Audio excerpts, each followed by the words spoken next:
Então vamos lá falar um pouco. Isto não é exatamente uma palestra, é mais uma conversa, como já li algures. Não sei se na página da SPP ou em algum blog de um dos filatelistas que costuma passar por aqui.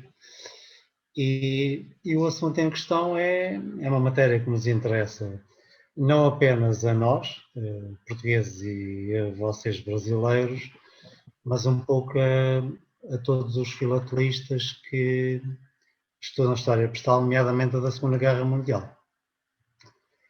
E esta imagem que tem à vossa frente é exatamente o território, o espaço onde as coisas aconteceram, que é um espaço gigantesco em termos de área, e onde entre 39 e 45 se mudou parte da história do mundo.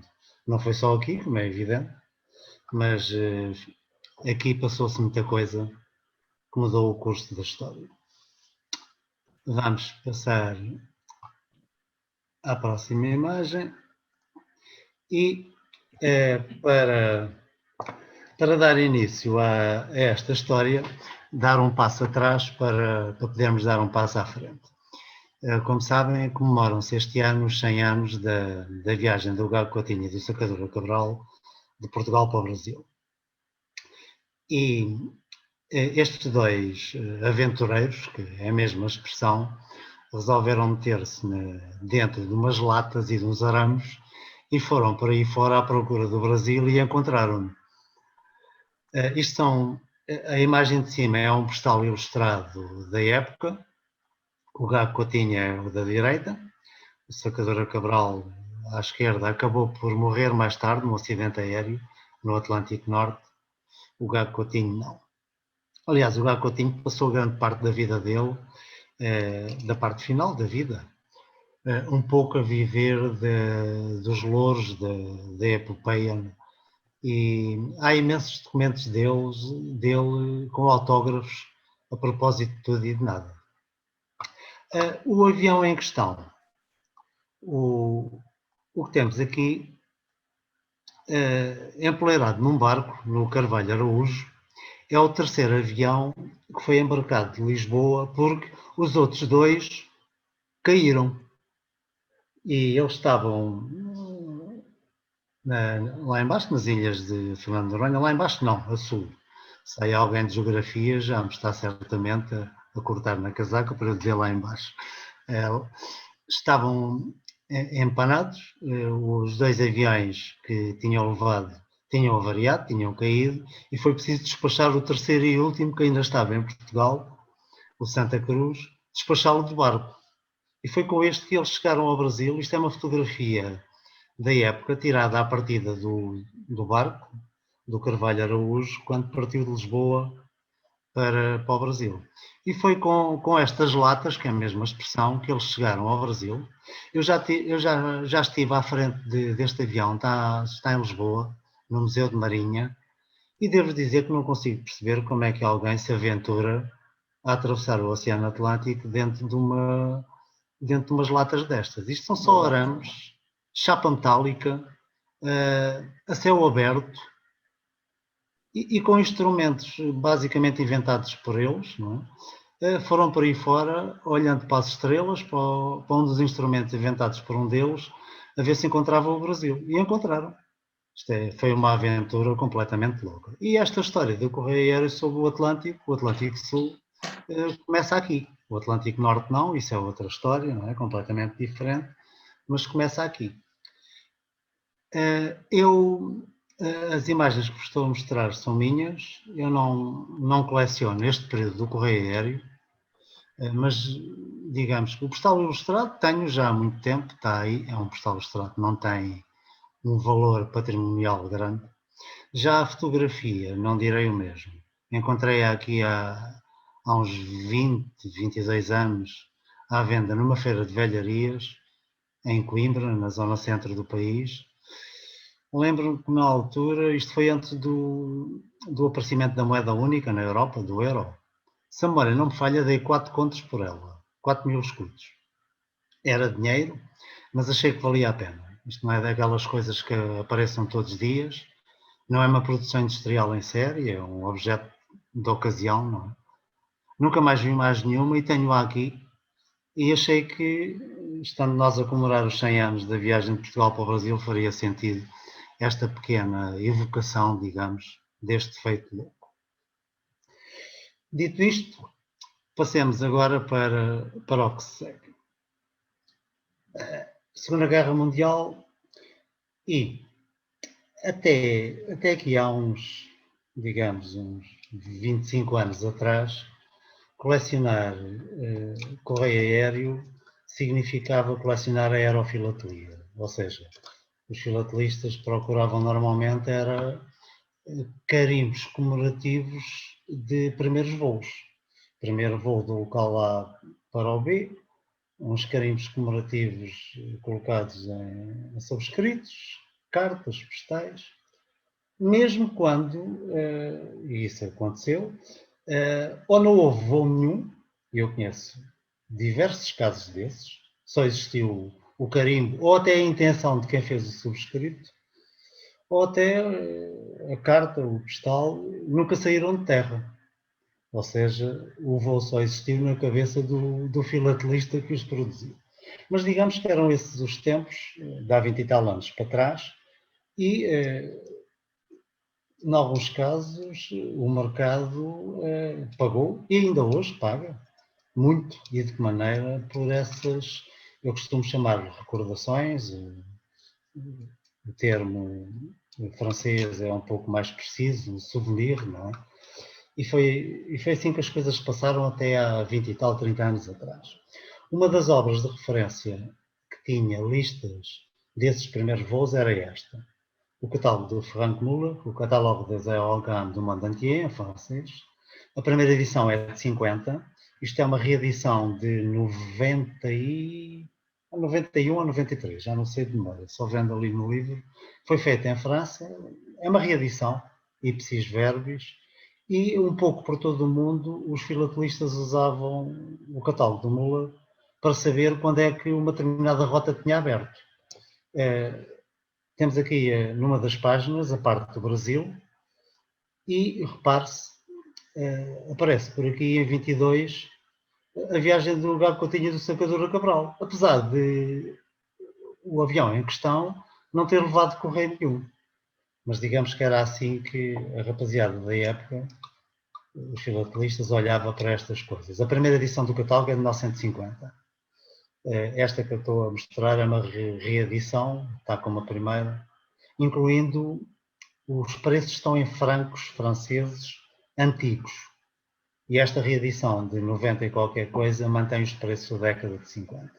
E aqui temos aquilo que o Muller considerava, ele considerava aerogram voo postal, não era o aerogram air letter, carta aérea, não era isso. Ele utilizava esse vocabulário, essa terminologia para designar um voo supostamente de natureza postal. Apesar de haver muitos nestas listas, não tiveram nada a ver com correio. Depois, uma das outras peças em termos de literatura de referência, que durante muito tempo foi usada, é esta brochura, fica entre a brochura e o livro, editado no Brasil pela Associação Filatélica de Santa Catarina, também com referência aos primeiros voos, neste caso concreto do Brasil. É um boletim informativo que, digamos que é uma separata, é um número monográfico exclusivamente sobre primeiros voos no Brasil, exclusivamente brasileiros, enquanto que o outro do Muller é para todo o mundo. Uma outra obra também com muitas referências a este tipo de visão do que era o correio aéreo é o conhecidíssimo American Airmail Catalog, de que o que estamos a ver é a lombada dos 5 volumes da 5ª edição. Creio que neste momento já vai na 7ª, se a memória não me falha. Eu tenho a 5ª, é esta que está aqui. E que também tem num dos volumes, ou é no primeiro ou no segundo, creio que é no primeiro, um catálogo dos primeiros voos mais importantes de cada país. E o Brasil lá consta também, como Portugal, etc. E digamos que, em termos genéricos, vimos um clássico de todo o mundo, um específico do Brasil, um americano que cobre todo o Brasil, enorme, são milhares de páginas, os 5 volumes, e um pouco mais rebuscado do ponto de vista da apresentação gráfica e com um pouco mais de texto do que apenas a lista dos voos, é este livro grande em termos de dimensões, do Capitão Lemos da Silveira, português, exclusivamente sobre o correio aéreo em Portugal. Entendendo por correio aéreo primeiros voos. Era esta a visão que o Lemos da Silveira tinha sobre o assunto.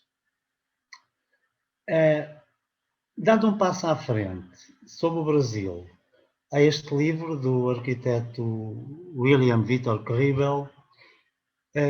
Ele ainda é vivo, tanto quanto eu julgo saber. Eu troquei correspondência com ele aqui há uns 2 ou 3 anos. Que eu saiba, ele terá vivido e trabalhado como arquiteto no Brasil e publicou na American Airmail Society este livro só sobre correio aéreo do Brasil, interno e externo, para o exterior, como se diz no Brasil. Não é a expressão que se usa muito aqui em Portugal, nós usamos o para o estrangeiro, mas estamos sempre a falar do mesmo, como é evidente. Este livro do Cribel tem uma característica muito peculiar, é de que dá um passo à frente e não lista apenas, não refere apenas os primeiros voos. Já refere taxas, sobretaxas, encaminhamentos, companhias aéreas e até horários. Tem horários para os Zeppelin, para os aviões da Deutsche Lufthansa, que na década de 30 faziam a carreira entre a Europa e o Brasil.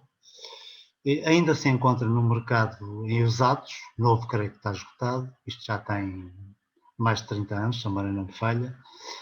É um clássico do género, neste precisamente. Está escrito em inglês. Depois, é editado aí perto de vós, na Argentina. É bilingue, tem espanhol e inglês, do Mário Curchán. Mais um dos livros que faz a ponte entre aquilo que era a aerofilatelia tradicional e a de hoje.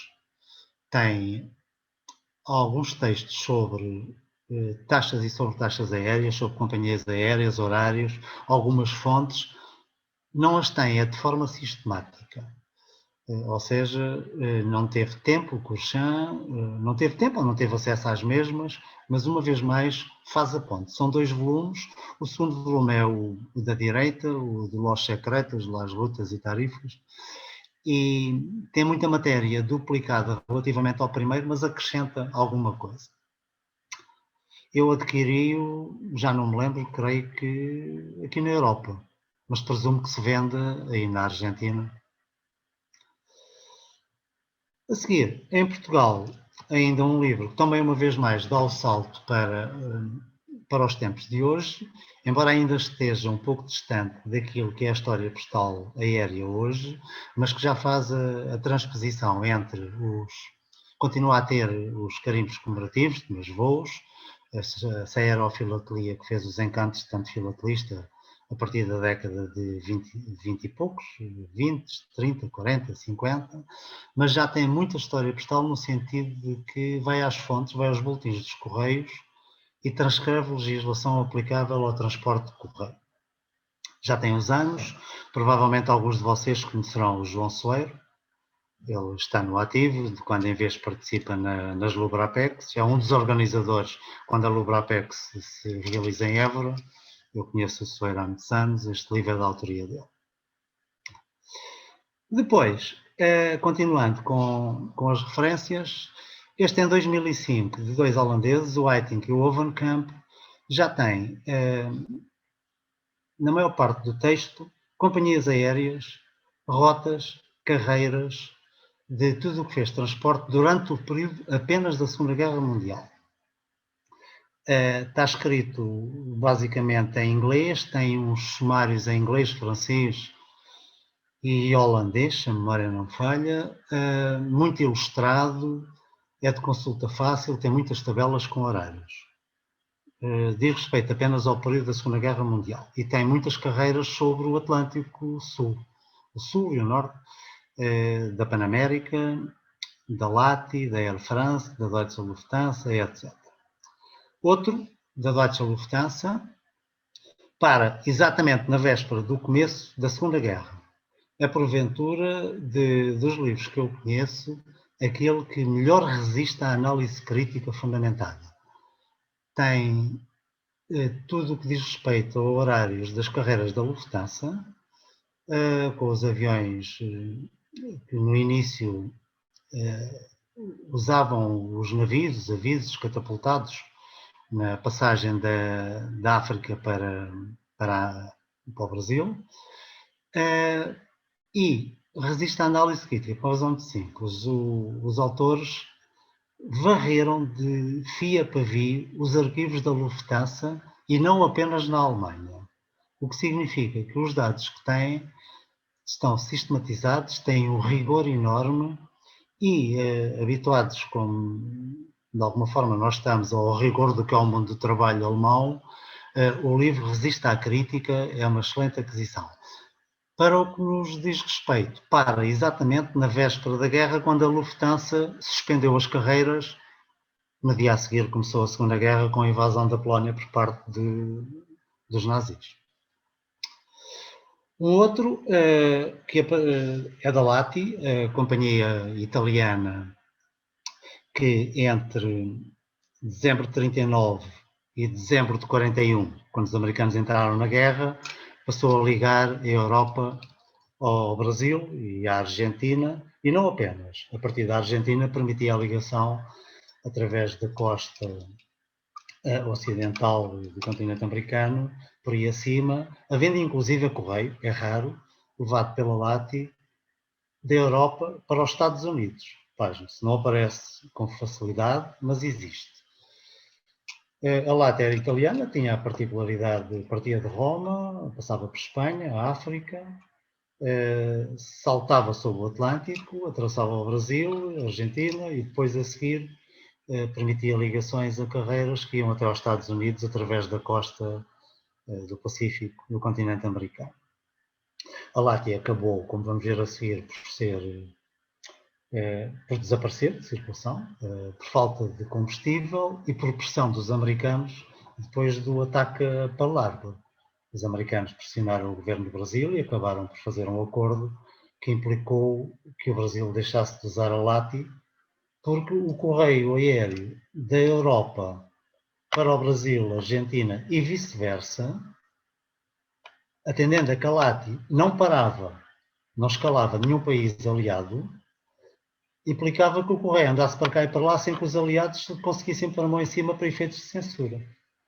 A partir do momento em que os americanos entraram na guerra, depois do ataque do Japão, foi uma pressão tremenda em termos políticos internacionais para que o Brasil cortasse relações com o transporte de correio através da LATI, o que foi conseguido e é o que vamos ver a seguir. Um outro dos livros é de uma série de 1 mais 3, do Proud, em inglês. São livros enormes. Título de exemplo, este, por exemplo, o terceiro volume, só para o continente americano, tem mais de 1000 páginas. Este que está aqui, o primeiro, saiu em 2008, tem horários em quantidade industrial de todas as carreiras de aviões que andavam sob o Atlântico durante a Segunda Guerra, e começando mais cedo, começando na década de 20, por exemplo, com a Air France. São dos livros mais polémicos que existiram quando apareceram, a partir de 2008, o caso do primeiro volume, e que continuam a ser polémicos. Para o bem e para o mal, o Proud tem sido acusado de dizer muita coisa que é suposição. Eu, da leitura prática que tenho tido dos livros do Proud, eu tenho estes volumes todos, penso que alguma da crítica é exagerada, outra é verdadeira. Um exemplo prático do que é a crítica verdadeira. Ele constrói os horários das carreiras aéreas com interpolações, isto é, vê o anúncio da abertura da carreira, agarra num calendário e faz contas. Muitas vezes a coisa funciona. Quando por qualquer motivo basta uma simples avaria do avião, a coisa não aconteceu, falhou, errou. Depois, acontece que, com frequência, ele não fornece as fontes. Isto é, ele usou as fontes, nós temos a certeza disso, porque a quantidade... Estes 3 livros têm, eu diria que centenas de milhares de dados. Quem os conhece sabe o conteúdo, conhece o conteúdo dos mesmos. A leitura que eu faço é que a quantidade de dados é tanta que o ponto de parte das eventuais gralhas ou erros que acontecem sempre para quem lida com factos, com números, com nomes, em quantidade industrial. Ponto de parte, essa faceta da questão, ele usou fontes, só que coloca-as de forma, digamos que, é uma amálgama muito grande no fim, tudo aí em termos de bibliografia apenas, e fica-se sem saber, quando ele dá, por exemplo, uma rota de um avião, o que é que ele consultou. Uma coisa é certa, eu tenho a certeza que alguns dos dados dele, apesar de não terem fontes como sustentação, estarão certos por uma razão muito simples. Eu tenho cartas para as quais só os dados dele é que conseguem justificá-las. E como é evidente, não há aqui nenhuma teoria da conspiração, porque as cartas circularam na época. Isto é, para o bem e para o mal, estes são dos livros mais polémicos que existem na atualidade sobre o Correia durante a Segunda Guerra Mundial, em praticamente todo o mundo. Eu não consigo perceber como é que ele fez os livros, supostamente sozinhos, porque isto é uma tarefa sobre-humana, mas o que é um facto é que eles estão ali. Depois, uma das últimas novidades é isto, que tem à vossa frente, do John Wilson e do Walton. Digamos que o Walton colaborou, mas o pai da criança, pai, mãe, avô, tudo, é o inglês, o John Wilson, com quem eu já tenho trocado correspondência a este respeito. O John Wilson é, porventura, o crítico mais feroz do Proud, na medida em que o John Wilson tenta fundamentar quase tudo, não tudo, de vez em quando não usa fontes, mas tenta fundamentar quase tudo com fontes, sobretudo com fontes que ele encontrou na Biblioteca de Miami, do arquivo da Panamérica, depois da mesma ter falido e do respectivo património ter sido deslocado para a Biblioteca de Miami. Ele encontrou na Biblioteca de Miami este livro, que saiu em dezembro de 2020, creio, dezembro de 2020, se não me falha. O livro tem a transposição dos horários da Panamérica que ele encontrou na Biblioteca de Miami, e à conta disso ele tem publicado, quer no livro, quer nas revistas onde andou a escrever nos últimos 20 anos, nomeadamente nos Estados Unidos e em Inglaterra, no Air Post Journal e no Air Mail News, uma crítica violentíssima ao Proud, em que o acusa de ter inventado carreiras aéreas, etc. Se vocês, as revistas da American Airmail Society, o Air Post Journal, muitas delas estão online, podem-se encontrar lá os textos. Este livro, eu estou convencido que um dia destes está esgotado, tem 1 ano e pouco de mercado, já está caríssimo na Europa, vi o preço dele ontem, já está nos 98 euros, eu ainda o comprei por 68, aqui há 1 ano atrás, mas é incontornável. Depois, algumas das coisas que vêm no livro são, por exemplo, coisas como esta. Isto é um dos horários da Panamérica durante o período da guerra que o Wilson encontrou na Biblioteca de Miami. Diz o Wilson, alguns, numa página na net, que está meio escondida, que comprou os horários todos em microfilme à Biblioteca de Miami, que nunca disse à mulher quanto é que lhe custou a compra do microfilme. Presumo que ainda não tenha dito, digo eu, não é? Nada de novo debaixo do sol, como todos sabemos. E conseguiu, a partir do microfilme, limpar o microfilme e transpor isto tudo para PDFs. E o que estamos a ver é um dos horários de uma das carreiras, na circunstância aplicada a uma das cartas, que vos vou mostrar a seguir, em que podemos ver, a partir dos documentos da Panamérica, as datas de partida, de chegada, as horas ao minuto em que os aviões partiam e chegavam, a altitude máxima que atingiu, se o tempo estava com nuvens, sem nuvens, quanto tempo demorou entre portos, voltou para trás, não voltou para trás, teve avarias, etc. Ou seja, são documentos que eu pessoalmente entendo que não são fontes primárias, porque está tudo escrito à máquina no mesmo tom e modo, isto é, isto foi tudo feito, ninguém sabe quando, mas certamente depois da Segunda Guerra acabar. Provavelmente por razões estatísticas ou algo parecido, porque foi tudo feito de enfiada a partir, digamos, de documentos originais que não se conhecem. Eu creio que estão incompletos. O próprio Wilson, que fez os estúdios, publicou e teve acesso a eles aparentemente em primeira mão em Miami, diz isso mesmo, estão incompletos, e o que falta é suficientemente importante para nos deixar perplexos, como se pode verificar em algumas das cartas que vou mostrar a seguir. Uma das coisas que o livro do Wilson traz é, por exemplo, aquilo que ficou conhecido como o Acordo de San Juan, em que, após o ataque dos japoneses a Pearl Harbor, os americanos entram na guerra e, de imediato, a partir do momento em que os Estados Unidos entram na guerra, o rumo da guerra muda, concretamente, objetivamente, é mesmo assim. E uma das coisas que os americanos fizeram foi pressionar o Brasil a acabar com as carreiras da LATI no transporte de correio para a Europa e vice-versa. E negociaram não com os correios brasileiros, mas com o governo do Brasil.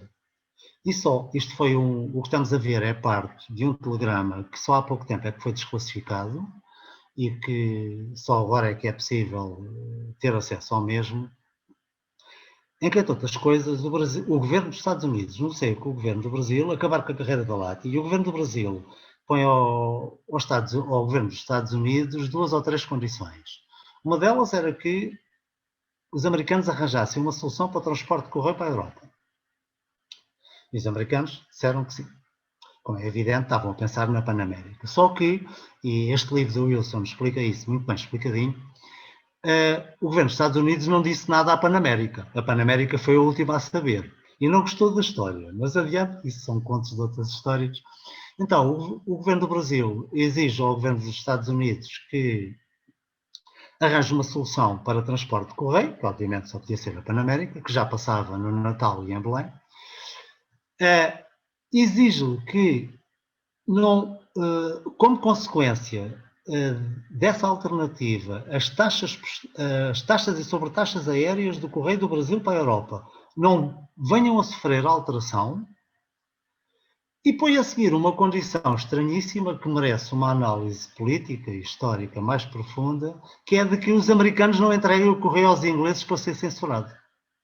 E os ingleses, na altura, já tinham a maior estação de censura postal do mundo nas Bermudas, como todos sabemos. Nas Bermudas e depois a seguir aquela que provavelmente, não sei se seria a segunda maior do mundo, mas lá perto, na Trinidade e Tobago, em Port of Spain.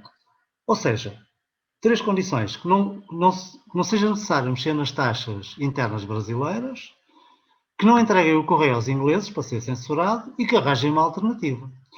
E os americanos acabam por acordar, embora algumas destas condições na prática não venham a ser aplicadas. E nós vemos isso nas cartas, porque depois, olhando para as cartas, no período que se segue a esta data de 14 de junho de 42, isto foi para entrar de imediato em vigor. Nós estamos a ver a cópia de um telegrama que teve classificado como ultra secreto durante todos os últimos anos.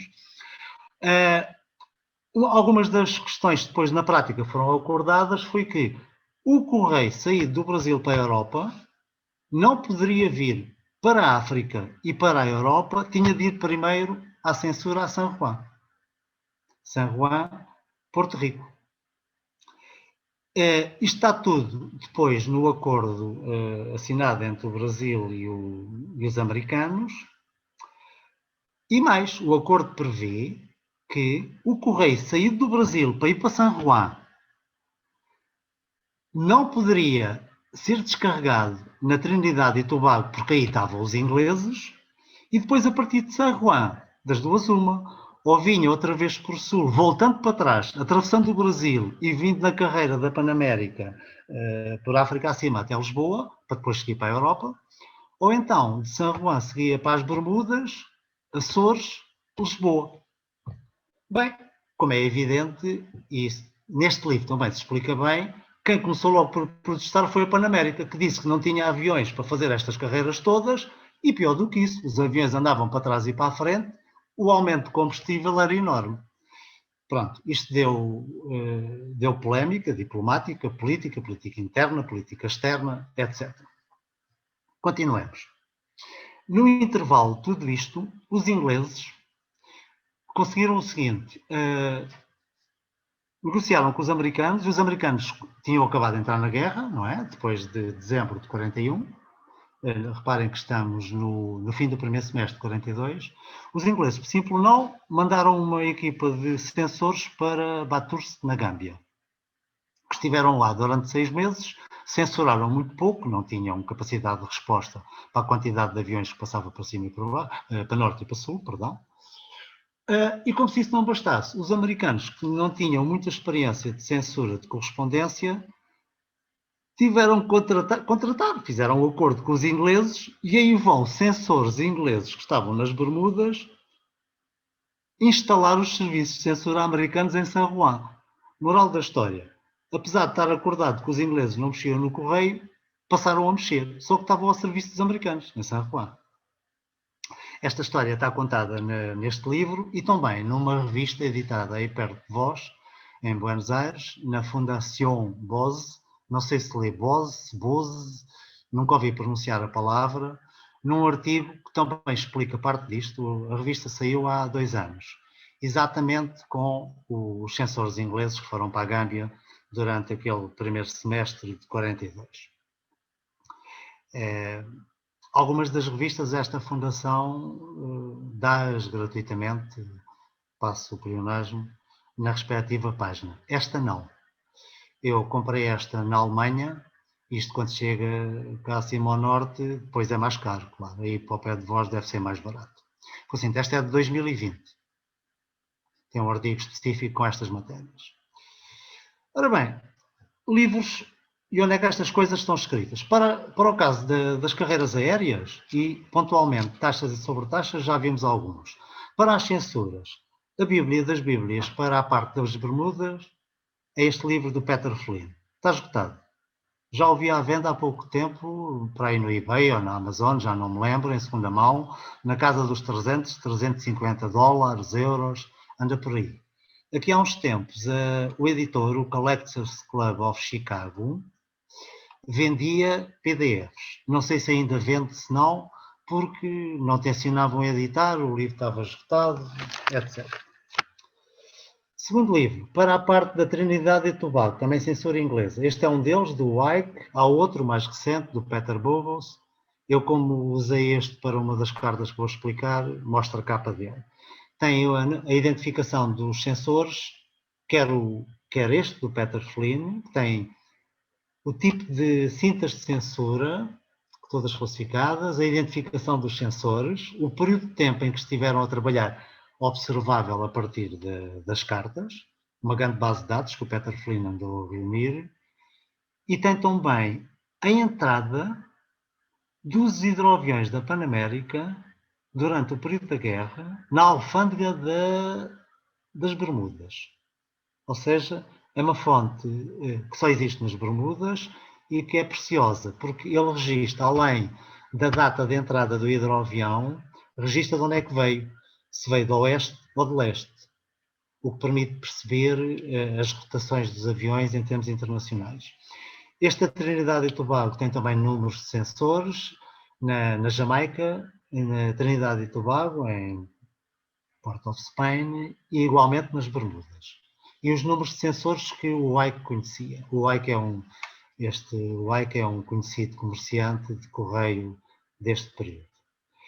Depois, para o caso em apreço, também uso a segunda edição do Myford, só sobre o Brasil, que muitos de vós conhecem e têm. Foi editado na Alemanha, capa rígida. Só tem um defeito, é pena não ser a cores. Só é a cores a capa. mas a gente sabe que este tipo de livros, os livros já são caros à partida, e se a impressão for a cores, o preço sobe de que maneira, não é? Este bilhete postal da capa é muito bonito, é daqueles que faz parar o trânsito, como eu costumo dizer. Gostava de ter um censurado durante a Segunda Guerra, mas não tem. Enviado para cá. Nem sei se ainda estaria em circulação na época, se não, presumo que não, mas se alguma vez me passar debaixo do olho, não o deixo fugir.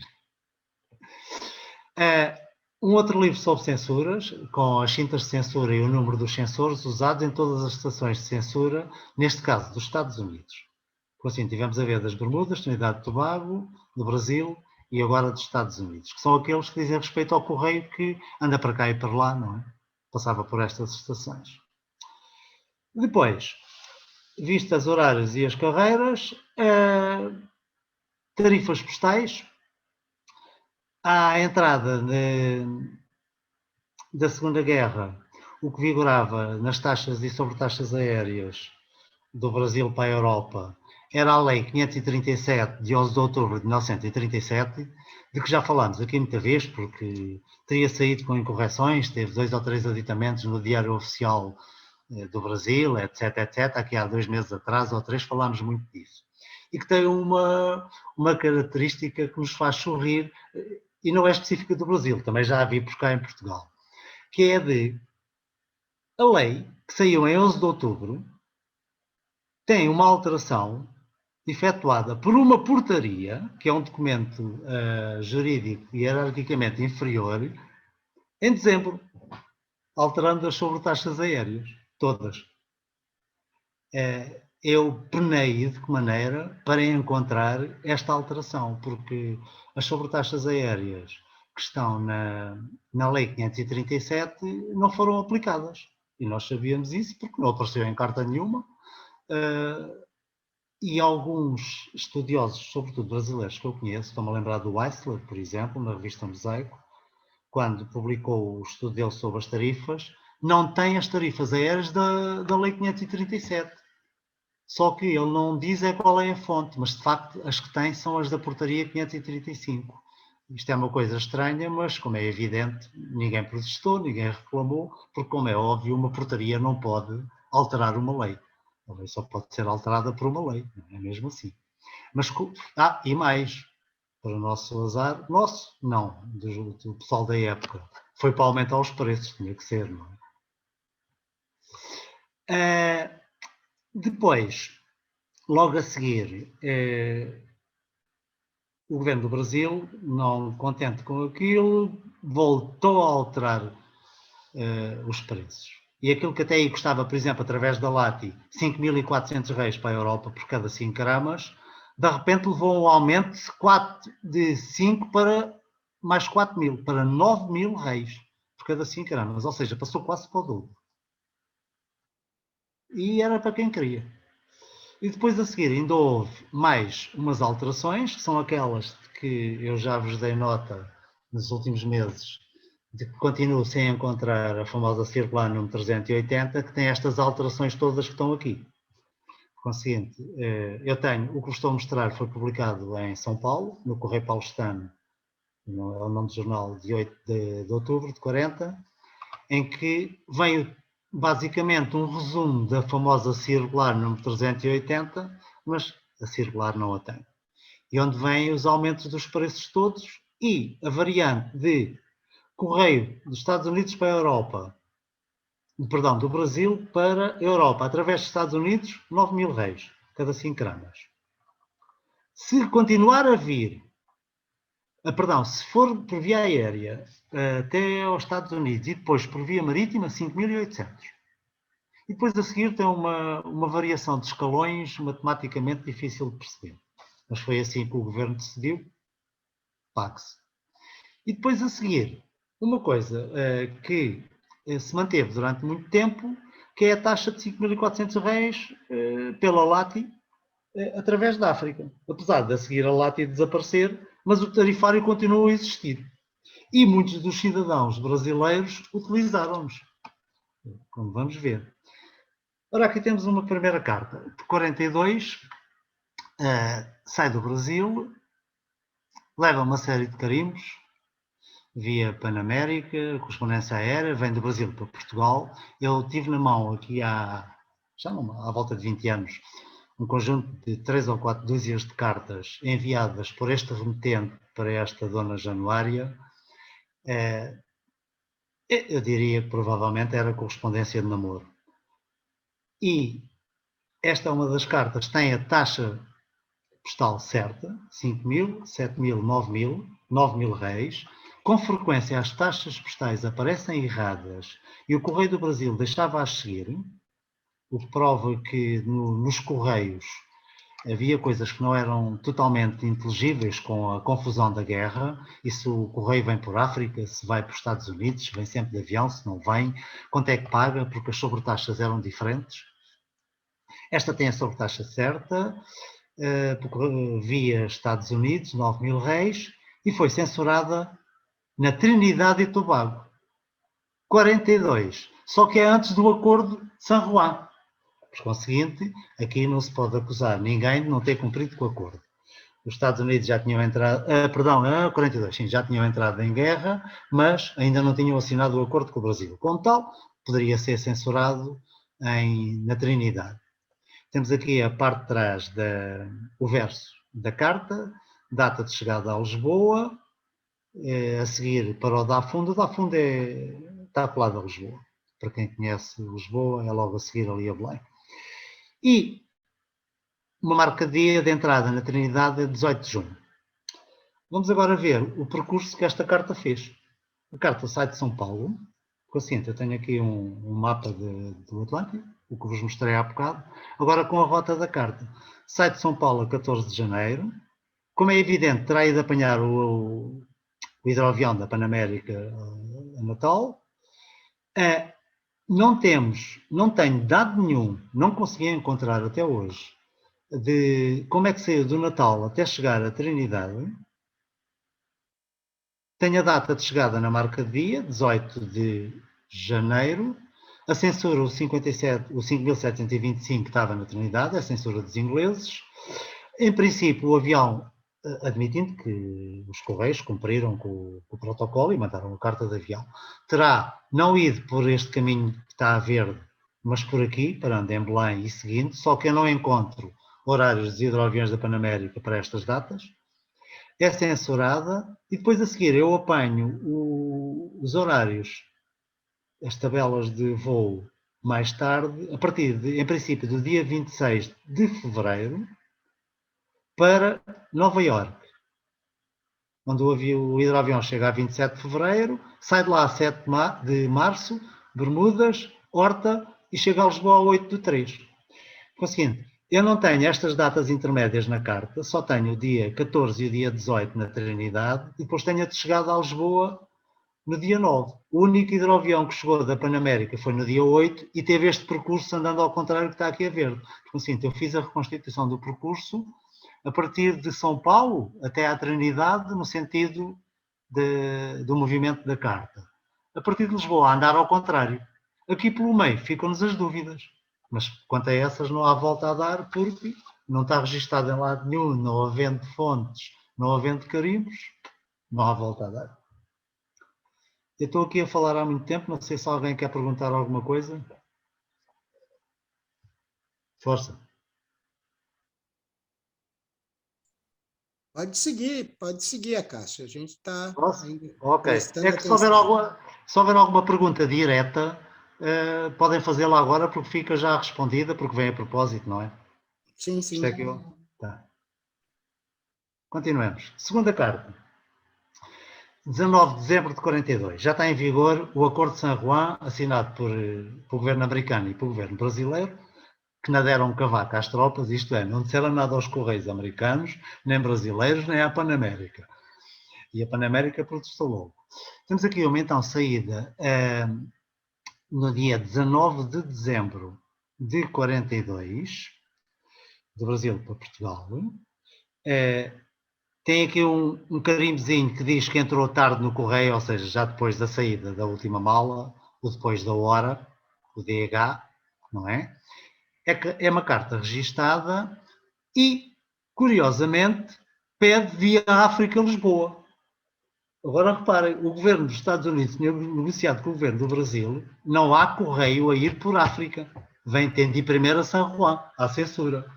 Mas ainda assim, o remetente, desconhecendo ou fazendo-se despercebido, pediu isto. Pagou 5.800 reis, o que é a taxa que nem é para a via África-Lisboa, que devia ser 5.400, nem é para a via Estados Unidos, tudo aéreo, que era 9.000, seria para a via aérea até aos Estados Unidos e depois por via marítima. No entanto, reparem, os Correios do Brasil aceitaram e siga a carta. Não, se não aceitassem, teriam de traçar com aquele carimbo das barras transversais, como mandavam as regras da União Postal Universal, teriam de cortar o via África-Lisboa, as referências ao correio aéreo. O carimbo do registro era assim no Brasil e em Portugal também, era com carimbo e não com etiqueta, por uma razão muito simples. As regras dos correios no Brasil são semelhantes às de Portugal. O que diziam era que o correio aéreo tinha que ser pesado antes de colar os selos. E para reduzir o peso e evitar a mudança de escalão, não colavam a etiqueta, carimbavam, porque era mais leve a tinta de óleo do que colar um bocado de papel. Não é? Pronto, esta foi censurada no Brasil. Tem aqui o DF, do Distrito Federal, uma cinta de censura brasileira, do Rio, perdão, é para aqui, desculpem lá. E reparem no seguinte, temos aqui a seguir à censura do Rio de Janeiro, já mostro o verso da carta para ver o resto da cinta. Tem aqui uma com o IC e com o número 1361, que é das Bermudas. Isto é, primeiro é o remetente que, pelos vistos, não sabe que isto não pode ir via África, que tem de ir para São Juan. Segundo, os senhores trataram do transporte do correio, a Panamérica, mandou isto para as Bermudas. Porém, hão de reparar que está outra cinta por baixo desta.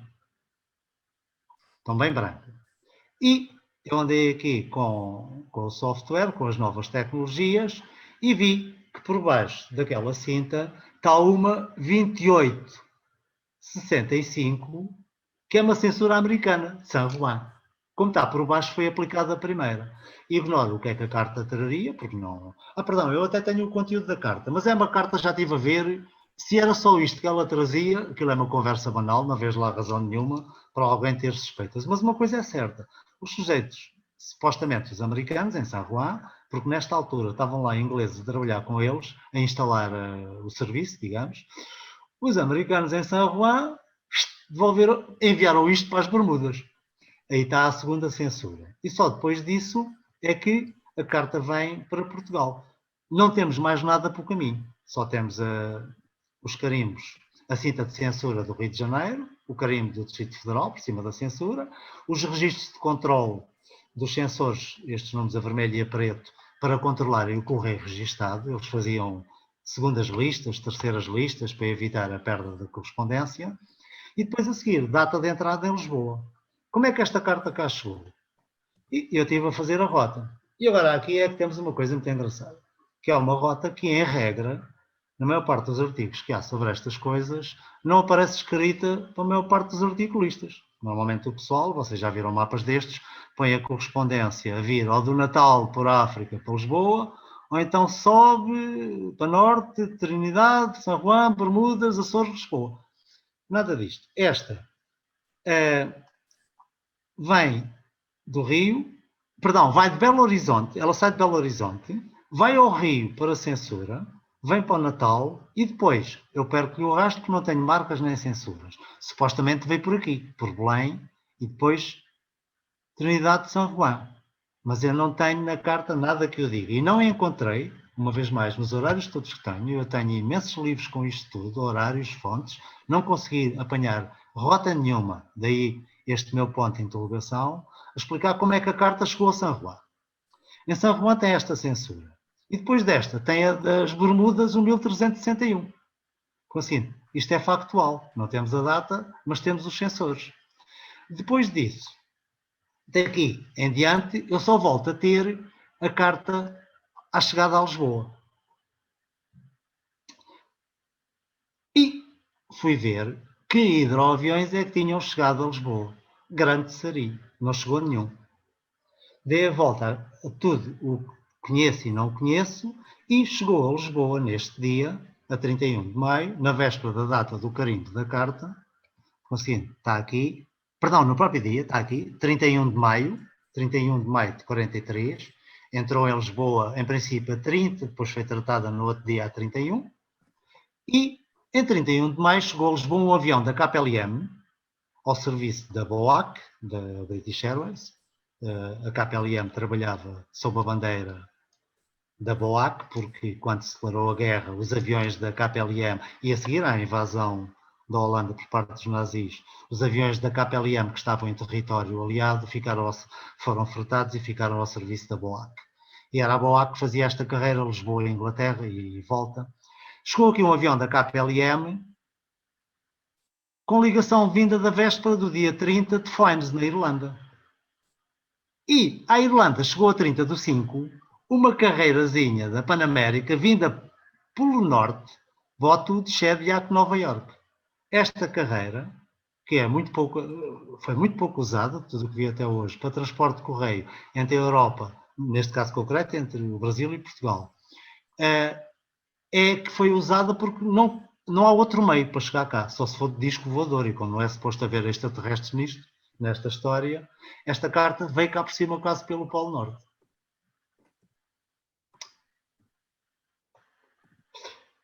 Como é que eu sei que sim? Primeiro, porque tenho os horários da chegada deste voo a Lisboa, da BOAC KPLM. Segundo, porque o guia oficial dos Correios de São Segundo de maio de 43 diz claramente, eu tenho estas fontes portuguesas todas, que havia ligações ao domingo, segunda, quinta e sábado, de Lisboa para a Inglaterra, através da British Airways. E também tenho aí, comprei há pouco tempo, uns relatórios dos serviços secretos ingleses, serviços secretos para o correio. O Overmail Branch, que tem os relatórios semanais, que diz explicitamente que nesta semana, que inclui o 31 de maio, houve 6 aviões com correio de Inglaterra para Portugal. Apesar de os correios portugueses só terem agendados 4 partidas aos domingos, segundas, quintas e sábados. Depois, também encontro este avião num dos livros do polémico Pralde, porque o amigo Wilson, que é um crítico muito ácido do Pralde, nada tem a este respeito. E aqui temos saída, o avião vem de Foynes, chegou a Foynes a 28, saiu de lá a 30 e depois chegou a Lisboa, chegou a 30 e saiu a 31 de maio. E 31 de maio é exatamente a data em que os Correios portugueses põem aquele carimbo legível e provavelmente o outro até é da véspera, do dia 30. Não se vê muito bem o segundo dígito do dia. Portanto, isto é do Pralde, do volume 1, e isto é do Guia Oficial dos Correios de Portugal, a parte dos encaminhamentos de correio aéreo que saía todos os meses, que era publicado mensalmente. Terceira carta. Brasil, 17 de 4 de 43, com o Acordo de San Juan em vigor. E a carta é dirigida a Portugal, um envelope daqueles que têm impressa logo na tipografia, uma etiqueta da Paner, e é censurada no Rio de Janeiro. A carta sai do Rio, é censurada, uma vez mais, do Distrito Federal, no Rio de Janeiro, e depois a seguir tem 2 censuras daquelas com aquela fita cola que deixa o papel todo amarelado e que logo à partida nós olhamos e dizemos logo, olha, isto é dos americanos. Eles é que usavam disto. E, entretanto, deixo-vos uma recomendação, tratem estes papéis com muito cuidado, porque a partir de determinada altura os americanos passaram a usar a fita cola para fechar, como cinta, para fechar as cartas. Já não deviam ter fitas com o número impresso e aplicavam o número com um carimbo por cima. E o carimbo, a gente passa-lhe os dedos por cima e muitas vezes a tinta desaparece. Ora bem, temos então aqui 2 cintas de censura.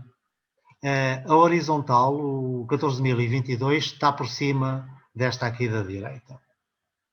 A carta é duplamente censurada, já vamos ver por quem. É evidente que, olhando para as cintas, diríamos logo que era para os americanos. E depois, a seguir, só tenho datas de chegada a Portugal. Chega a Lisboa a 3 de junho e depois, a seguir, ao Porto, fica a 300 km de Lisboa, mais quilómetro, menos quilómetro, no dia seguinte. Foi de comboio de Lisboa para o Porto.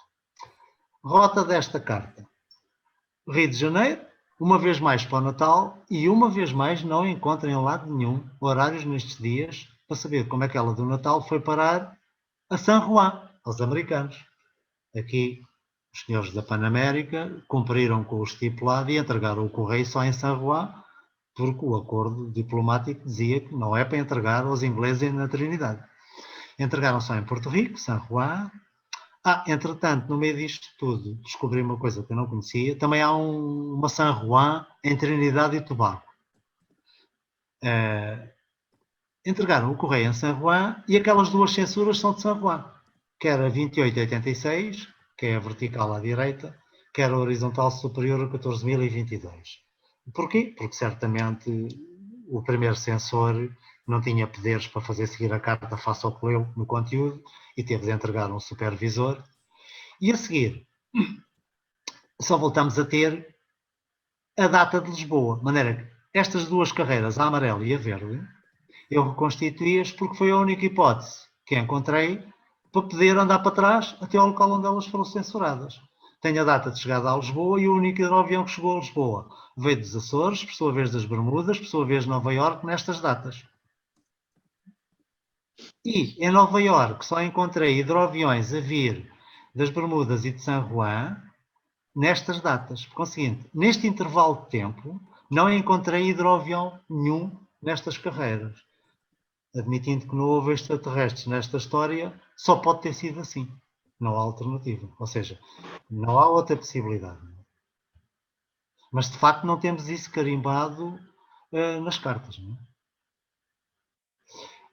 Deixem-me cá ver. E, basicamente, era isto. Há mais livros, tinha aqui mais umas imagens. Em síntese, tenho para cada uma destas três cartas, todas pela Panamérica, situações de rotas diferentes, por causa uma antes do Acordo de San Juan e duas depois. Duplas censuras, aqui duas americanas e uma brasileira, do Rio em San Juan. Temos aqui outra que vem lá por cima, quase pelo Polo Norte, com uma censura do Rio, uma de San Juan, que é esta da direita que está por baixo, e outra das Bermudas por cima, Brasil, americanos e ingleses. E a outra carta só tem uma censura da Trinidade, dos ingleses. Tudo isto pela Panamérica. A Lati. Acaso posso dar uma sugestão? Sim, sim. Só uma sugestão, não sei se você já pesquisou ou não, o senhor, né, no caso, pesquisou ou não. No caso do Natal, como você não encontrou as informações,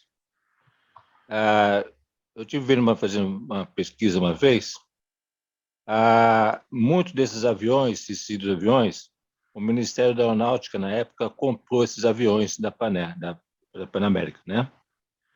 E se você conseguir descobrir o prefixo do avião, ele não muda, mesmo indo para outra nacionalidade. Ele pode mudar lá, mas ele tem um registro, e aquele registro permanece. É como o nome de uma pessoa, aquele nome dela sempre vai levar aquele nome.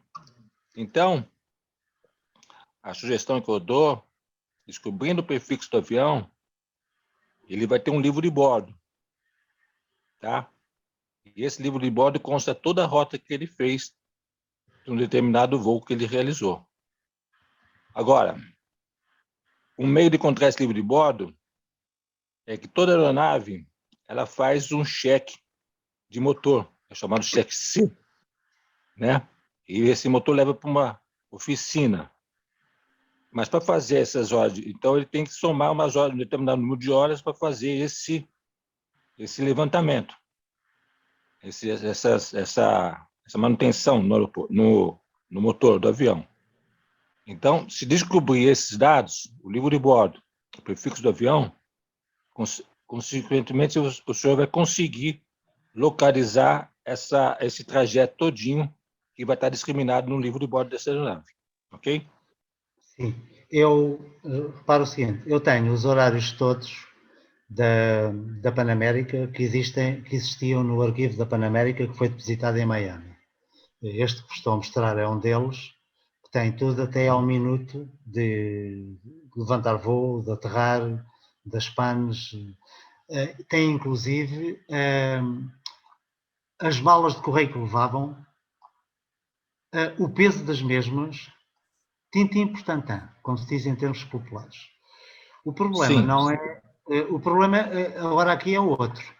É o seguinte: primeiro, eu já tentei, no caso de Belém do Natal, ver se algum jornal do Brasil, daqueles grandes jornais que toda a vida publicaram os horários, por exemplo, das carreiras marítimas, ver se diziam alguma coisa para este efeito. E aquilo que encontrei foi o que já estava à espera. Não dizem nada. E uma das razões até é conhecida, é que, com frequência, ou eram proibidos ou aconselhados a não publicar dados de partidas de aviões e de navios, exceto depois. Porquê? Por causa dos submarinos inimigos. Moral da história, na imprensa é muito difícil conseguir captar estas informações de forma fiável. Depois, nos arquivos da Panamérica, em Miami, que era onde era suposto estar tudo, só está parte da história. Eu ando atrás, do lado de cá do Atlântico, em Portugal, da ponta do iceberg portuguesa. Mas devo-vos dizer que, pelo que eu já percebi, volta a ser um novelo tremendo, porque a maior parte não existe e o que existe está fechado a 7 chaves, eu não tenho acesso. Não consigo. Eu sei, mas como eu estou falando, mas se você pegar o prefixo da aeronave, ela vai ter um registro e ela vai ter um livro de bordo. Conseguindo esse livro de bordo dessa aeronave, o senhor tem toda a rota feita, porque ali está registrado. E essa tabela que está botando aí é a tabela mais ou menos que eles colocavam no livro de bordo. É ver alguma complementação ou mais, estou vendo aí algumas complementação, mas certamente é retirado do livro de bordo.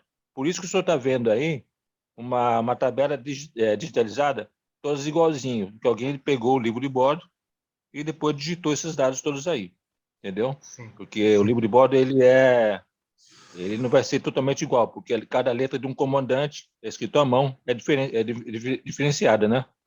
Eu estou falando, se conseguiu o prefixo da aeronave e conseguiu o livro de bordo, vendo que essa aeronave fez a manutenção dela, que deve ter um registro, se tiver o registro, tem todas essas informações, vai estar lá. A não ser se por causa de censura, por causa do inimigo, essa coisa toda, pode ser sem estar feita, né? Sem estar registrado, mas na realidade tem que ter registrado, porque é através dessas horas de voo que a aeronave vai ser feita a manutenção dela, entendeu? Sim, sim.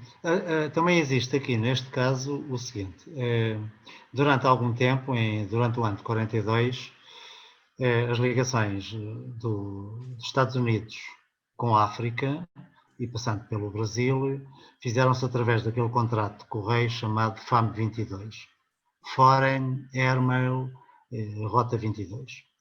Acontece que, com a entrada dos Estados Unidos na guerra, alguns dos aviões foram requisitados para fins militares. E, pura e simplesmente, a partir do momento em que são requisitados para fins militares, desapareceram completamente do arquivo da Panamérica. Nem mais uma fontezinha aparece escrita. E porquê? Porque passaram a andar no serviço militar, e serviço militar em tempo de guerra não tem complacências para com filatelistas, não é?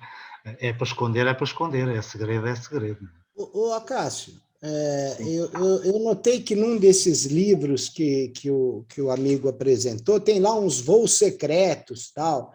Não poderiam ser esses voos, esses que te faltam, essas ligações? Eu sei. Está-se a referir a um dos livros do Prado e à FAM 22. Aqueles voos secretos que estão lá, a maior parte deles nunca existiram. São fantasia do Prado. Assim mesmo. E porquê? Em alguns casos, o avião nem sequer voltou para os Estados Unidos. Foi requisitado para efeitos militares e foi parar à Índia por razões logísticas militares. Isso já se sabe. Essa é uma das muitas críticas que se faz, Porque nós sabemos que quando isto entra no domínio militar, de repente a guerra a guerra entre aspas, não é? Passa a ser outra, não é? Porque a tropa não trabalha com correio, quando trabalha é por mero acaso, não é? E esta é uma matéria complexíssima e é muito difícil dar passos em frente, não é? O que eu vos estou a mostrar tem, genericamente, 20 anos de trabalho. Certo, certo. E não é fácil, para dar um passo em frente é preciso queimar muitas pestanas. Em relação às escalas no Natal e em Belém, epá, eu estou sempre atento e a ver se aparece alguém que as conheça, não é? Anda há anos atrás delas. Não é?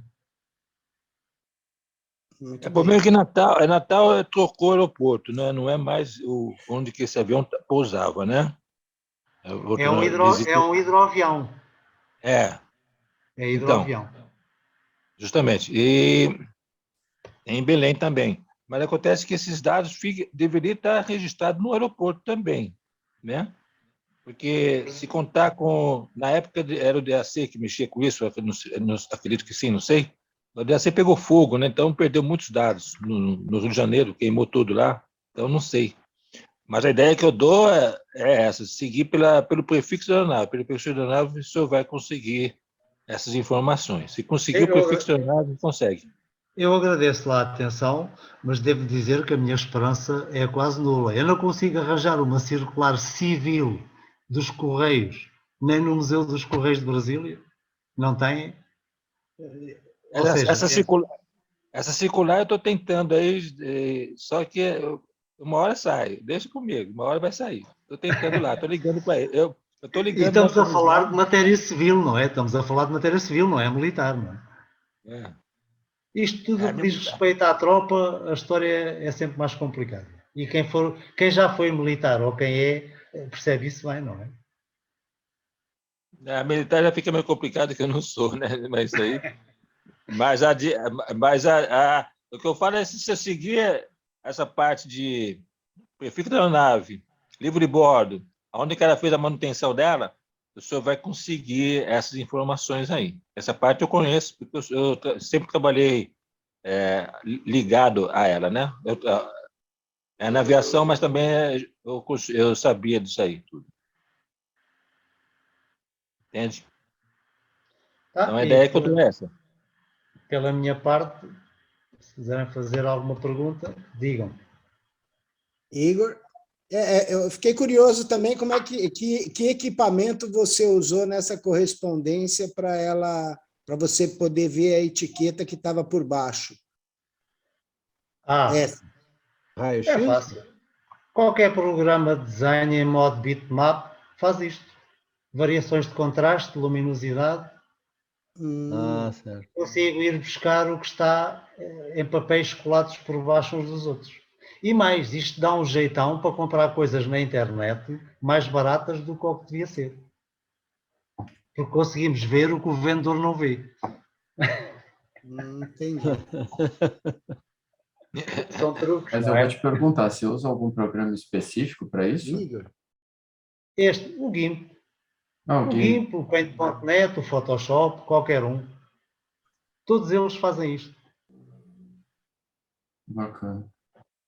Inverter cores, mudar luminosidades, acentuar pretos, brancos,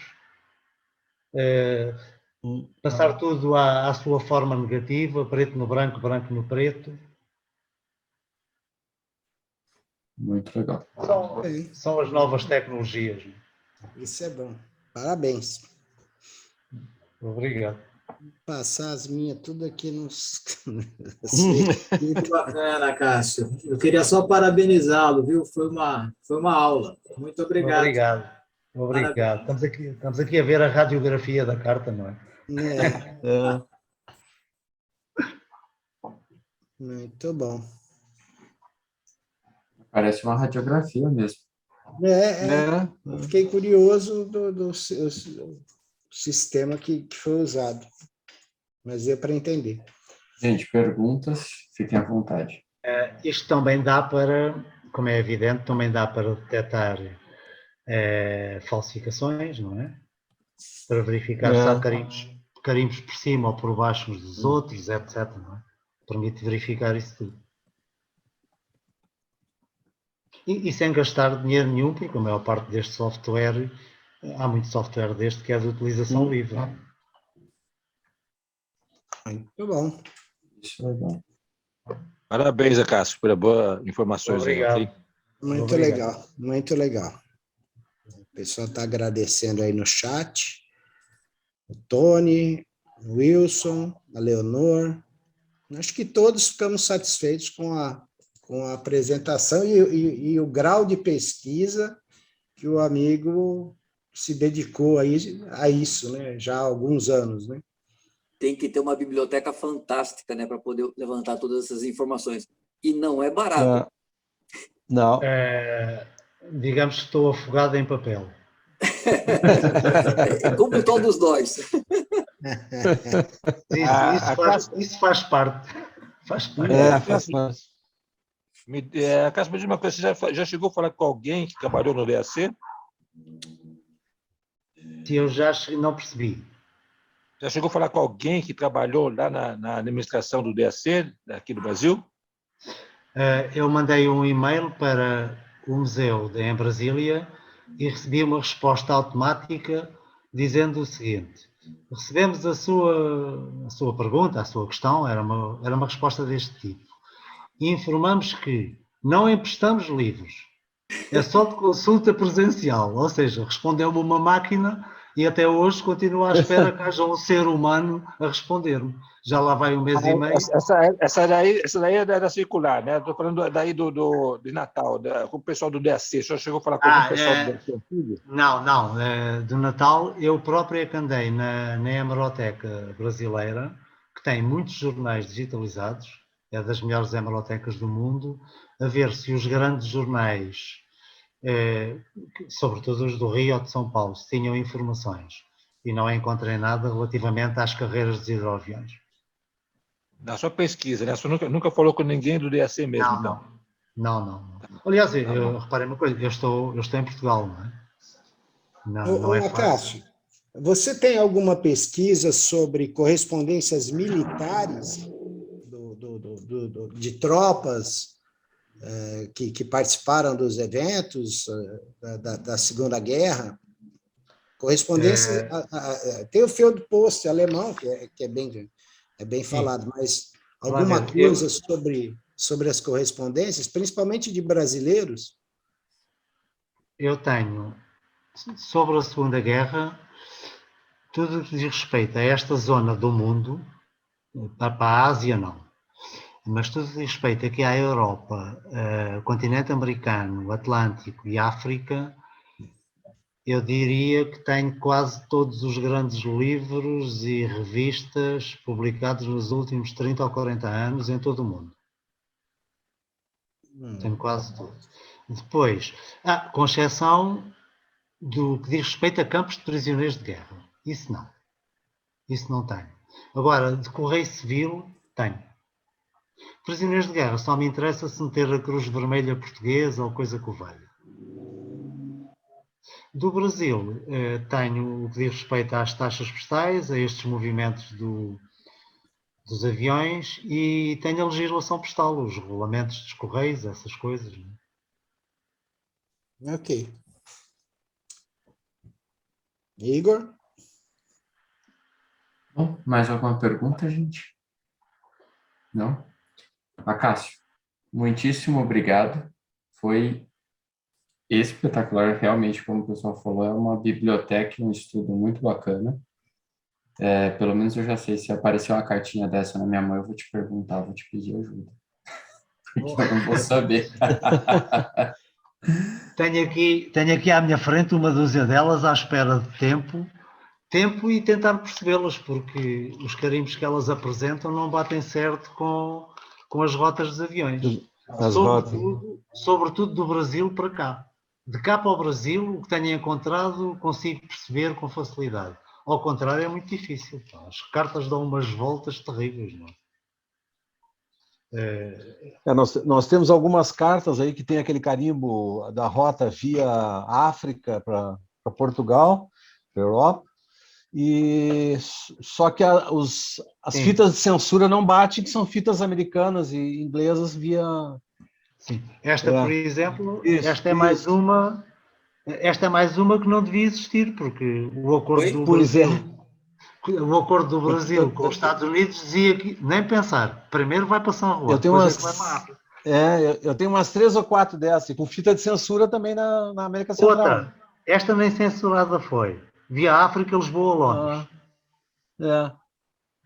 Não O é? pessoal Via acha que África, a Lisboa, pessoa carimbavam aqui, mas não tinham noção da rota, né? Era simplesmente um carimbo. A ideia que eu tenho é de que os Correios do Brasil, os funcionários, não é os Correios, porque a nível central saberiam mais do que os funcionários nas estações, nas agências, conforme vocês lhes chamam. Os funcionários dos Correios devem ter chegado a esta altura de segundo semestre de 42 até 44, ficaram sem perceber muito bem como é que as coisas estavam a acontecer. Porque é a altura em que a guerra muda, não é? E eu já corri a imprensa toda brasileira e de repente, no espaço de 2 ou 3 anos, apenas encontrei 3 ou 4 notícias soltas do que se passava com o Correio. E normalmente com as pessoas a protestar, que o Correio nunca mais chegava. Sempre a mesma conversa, não é? E estou convencido que os funcionários, as taxas erradas, taxas do Brasil de correio aéreo, são mais as que vejo erradas do que certas. E os funcionários deviam fechar os olhos, quase de certeza. Porquê? Porque nem sequer eles sabiam se aquilo ia por um lado ou pelo outro, não é? E as taxas variavam, de maneira que a única solução é siga ao correio. Não pode parar, não é? É isso. Então, Acácio, mais uma vez, muito obrigado. Obrigado pelo papo, obrigado pela apresentação, por compartilhar aí o papo com a gente. E fica já também o convite para a próxima semana, próxima terça-feira, o espaço está aberto para a gente poder bater papo. Se alguém tiver dúvida, alguma peça, alguma coisa que quiser trazer para a gente poder conversar, o espaço está aberto aí na próxima terça-feira. Obrigado a todos, boa noite, e se alguém tiver alguma carta aérea desse período bacana, traz aí para a gente destrinchar ela com a Cássio na próxima semana. Isso. Obrigado, gente. Um abraço. Boa noite. Obrigado, Tchau. Cássio. Senhores, saúde a todos. Parabéns, Deus, Cássio. Adriano, pá. Parabéns. Parabéns e obrigado. Cássio. Valeu, Cássio. Adeus. Adeus ao Leonor. Vê meu e-mail aí, vou te passar depois.